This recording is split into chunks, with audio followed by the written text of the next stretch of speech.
Hello friends, welcome to Rido. First of all, sorry ମୁଁ ଭାବିଥିଲି ମୁଁ ନୋଟିଫିକେସନ୍ଟା ଆପଣଙ୍କୁ ଜଣାଇ ଦେଇଛି ବୋଲି,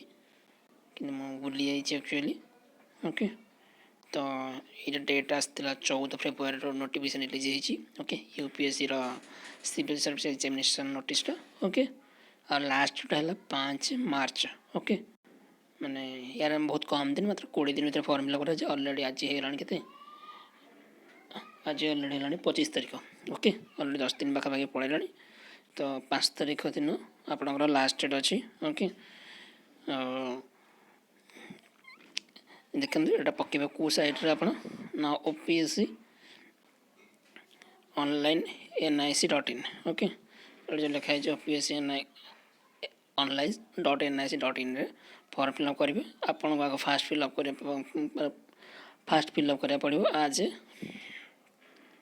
कौन ओटीआर माने वन टाइम रजिस्ट्रेशन। जो प्रथम फिलअप कर जो आरथर फिलअप कर अलरेडी बुझेगा कि जो बर्तमान फास्ट टाइम कर तो फास्ट ओटीआर फॉर्म फिलअप करेंगे है। ओटीआर फिलअप कलापर आपन कौन आसो तापर आप फिलअप करें ओडार ओपीएससी पकाचे कि डबल पकाचे प्रथम आम गोटे फिलअप करदे प्रोफाइल फिलअप करदे से भाया यूपीएससी से भाया बुझेगा। जो फास्ट टाइम पकाते ओटीआर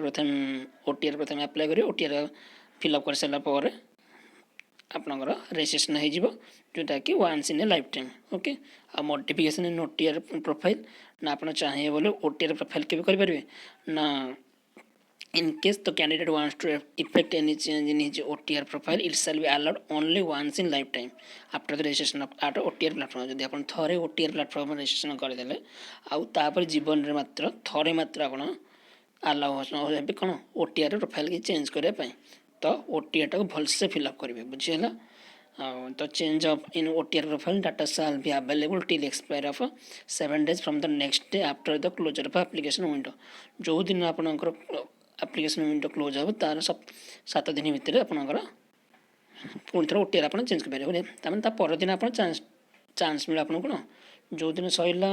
क्लोज मैंने 5 तारीख सरला 6 तारीख आप कौन करेंगे ओटीआर मॉडिफिकेशन करेंगे बुझेगा। The change in OTR profile data shall be available till expiry for 7 days from the next day after the closure of application window. Okay. In the case of candidate after registration of OTR applies for the first time in this section, last date of modification OTR would be 12/3/2024. बुझेगा। तो लिखा ना motivation application form other than OTR profile छड़ा आप करेंगे change ना हाँ करेंगे ना this window will remain open for 7 days from the date of opening the same that is from 6/3/2024 रु 12/3/2024 मध्य आप चेंज करेंगे बुझेगा। In case candidate wants to carry out any change in his OTR profile during this period then he or she should log into OTR platform and do the needful accordingly.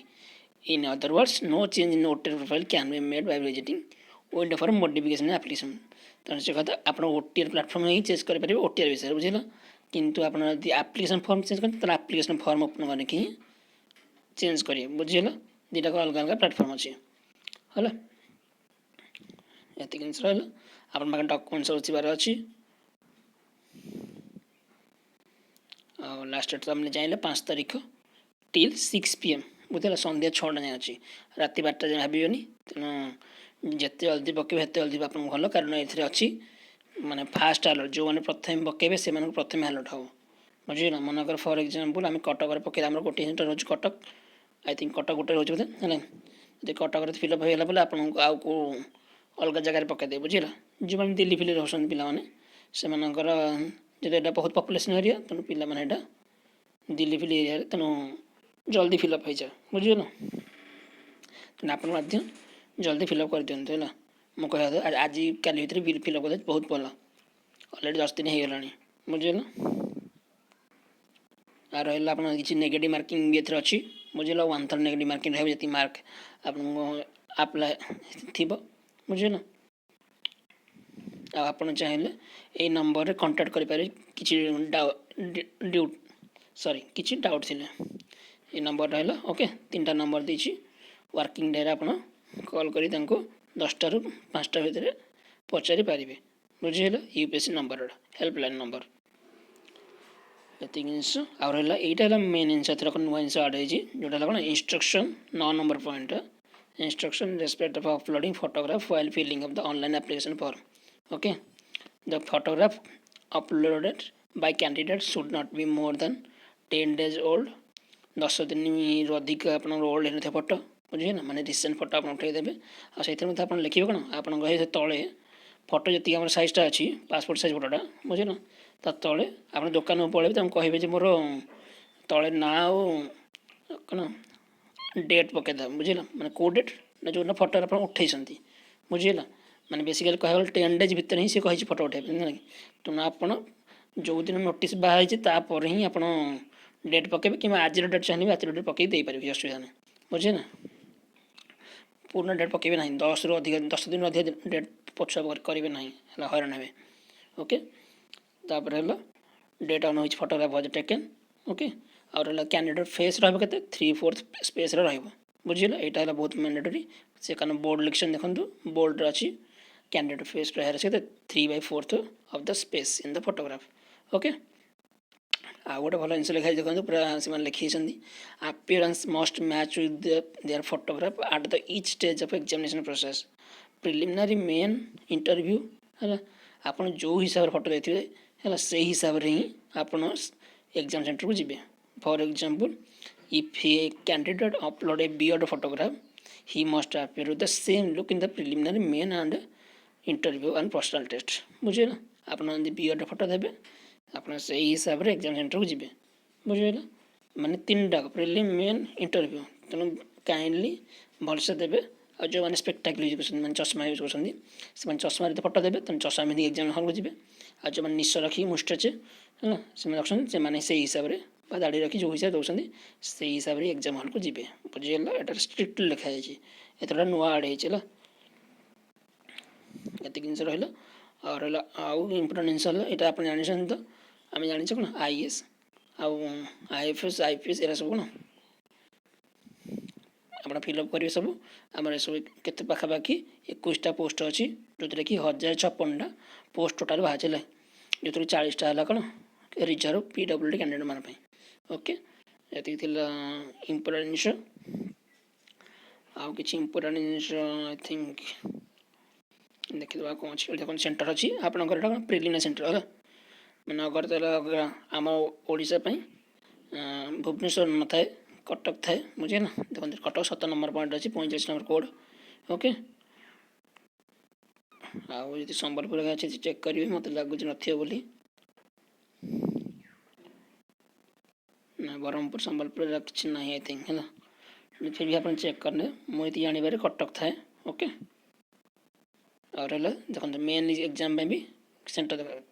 Prelim exam में 80टा centre रोचे किंतु main exam में देखो मात्र 24टा centre रोचे बुझेगा तेणु से हिसाब से फिलअप जल्दी जल्दी कर दिंतु बुझेगा तो मेन भी आम कटक सेंटर अच्छी बुझेगा और देखो लिखाई पूरा भलसे फास्ट अप्लाई फास्ट अलर्ट बुझेगा पूरा से लिखी जो मैंने प्रथम अप्लाई करेंगे से प्रथम ही मिल बुझे ना तेणु जिते जल्दी पारे जल्दी फर्म फिलअप कर दिंतु आ देखो एग्जाम टाइप रहा plan of examination prelim examination objective type रहा मेन रहा जो कि रिटन प्लस इंटरव्यू ओके आपणकर ये हिसाब से पकेबे कौ हिसाब कैटेगोरी हिसाब से फॉर्म पकेबे ओके एलिजिबल समस्त जानी इंडियन हितर अच्छी ओके और एज लिमिट 21 वर्ष और 32 वर्ष ओके आज ऑन डेट ऑफ 1 अगस्त 2024 हिसाब से बुझे ना मैंने कह था 2 अगस्त 1992 पर हबार अच्छी 1 अगस्त 2003 पूर्व अच्छी बुझे ना आउ रिलैक्सेशन हम जानी 5 वर्ष SC ST पिलांपाई 3 वर्ष OBC पिलांपाई ओके आउ 3 वर्ष डिफेंस सर्विस पर्सन मानपाई और 5 ईयर एक्स सर्विसमैन एम देखिए आपण हिसाब से देखिए ओके ये थी लिमिटेशन सॉरी आपन एक्स्ट्रा जो मिलता ओके मिनिमम एजुकेशन क्वालिफिकेशन जानी ग्रेजुएशन माने सब मिनिमम क्वालिफिकेशन ओके आप जी भी ग्रेजुएशन कंप्लीट कर समस्त फॉर्म फिलअप करें है आपन फॉर्म भूल है फॉर्म डिलीट करके आउ थे फॉर्म फिल करेंगे कि फॉर्म रिगार्डिंग किसी डाउट हो क्या पचार दरकार नहीं डायरेक्ट यूपीएससी ऑफिस ही फोन कर पचारे बुझीगला ये थिला कि आपण भाई भाई मैंने फॉर्म फिल कराइए से पचारे बहुत सुविधा बुझेगा कि मत ये कमेंट सेक्शन करेंगे मुझे प्रिफर करें आप यूपीएससी पचारतु ओके नंबर ऑफ अटेम्प्ट देखो आपंकर कौन जो मैंने जनरल से 6टा अटेम्प्ट लिखाई ओके 6टा अटेम्प्ट ओके आ जो मैंने SC/ST अनलिमिटेड आ ओबीसी 9टा PWD 9टा ओके ये और रहा कौन जो मैंने EWS पकेबे बुझे फी है 100 टंका ओके कौ मैंने ना SC/ST फीमेल और डिजेबिलिटी छाड़ दे बाकी समझते हमें 100 टंका है फी ओके आप ऑनलाइन करेंगे visa master card RuPay credit debit चाहिए भी नेट बैंकिंग करेंगे कि चाहिए भी बैंक ऑफ स्टेट बैंक में कि कैश रे भी करेंगे बुझेगा आप जो करेंगे से रखिथे प्रिंट रखिथे जोटा कर ओके मे भी फ्यूचर दरकार हो पाए हाउ टू अप्लाई हम कहीदेली केमती अप्लाई कर ओके आउ कि अच्छी देखा आई थिंक आउ कि इम्पोर्टेंट जिन ना आप 5टा 6टा पूर्व 5 मार्च भितर पकेबे फॉर्म ओके जिते जल्दी पारि से जल्दी फॉर्म पकेले बहुत भल ओके ओबीसी लिखाई ओबीसी क्राइटेरिया लिखाई ओके ये plan of examination okay civil service रो प्रीलिम एग्जाम लागे बी टाइप जो 2टा एग्जाम रहो ओके और मेन एग्जाम जो 9टा एग्जाम रहो बुझे देखो प्रीलिम रो गोटे कौन 2टा पेपर रहा 2 कंपलसरी पेपर 200 मार्क गोटे कौन जीएस पेपर 1 आ गोटे जीएस पेपर 2 जो कि CSAT रहा जोटा कि क्वालिफाइंग नेचर माने 33 मार्क आप मिनिमम क्वालिफाई मार्क रखार अच्छी बुझे आप कहे मुझे आपको पूरा डिटेल्स सिलेबसटा बुझेदेवी यदि आप दरकार तो आप कमेंट सेक्शन करेंगे माने आपणकर सिलेबसटा पूरा जानवर अच्छी बोली ओके ताल मुझे बनैबी ऊपर कहीदे कौन कौन एग्जाम रोचे मुझे कहली बता ना प्रिलिम 2टा एग्जाम रोचे 200 मार्क लगे 2टा आगर फास्ट पेपर 1 है जीएस पेपरटा जो सब रोचे आमर कौन जीएस पार्ट आ जीएस पेपर 2 जो CSAT रोचे बुझे जोटा कि 33% आप रखार अच्छी कौन क्वालिफाइंग मार्क मेन सेमती क्वालिफाइंग पेपर केते अच्छे 2टा अच्छी पेपर जोटा कि आम कौन 8 शेड्यूल जो आम रोचे कन्स्टिट्यूशन तार अंडर रू गोटे पेपर रोटा 300 मार्क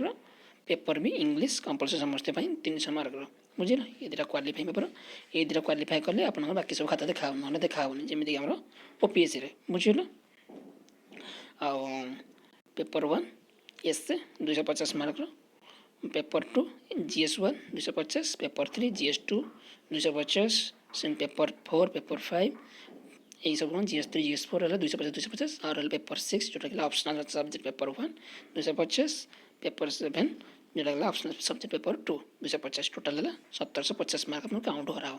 बुझे ये आम ये जो 300 306 मार्क काउंट ही ना कौटा क्वालिफाइंग पेपर ओके और पर्सनल टेस्ट जोटा इंटरव्यू आप कहे 275 तो टोटल 2025 मार्क आपंकर हिसाब कर बुझे ग्रांड टोटाल हिसाब करके आपको से मार्क देके आप सिलेक्शन कर बुझे ये जिनस इम्पोर्टेंट जिन आप डाउट देखो यहाँ कौन आम जो लांगुएज क्वालिफाई जो लिखाई पेपर 8 ओके ये आप सिलेक्शन करेंगे कौटा आपंकर बोली ये ऑप्शनल सब्जेक्ट बुझे आप हिसाब से भल से फिलअप करेंगे ऑप्शनल सब्जेक्ट गुड़ाक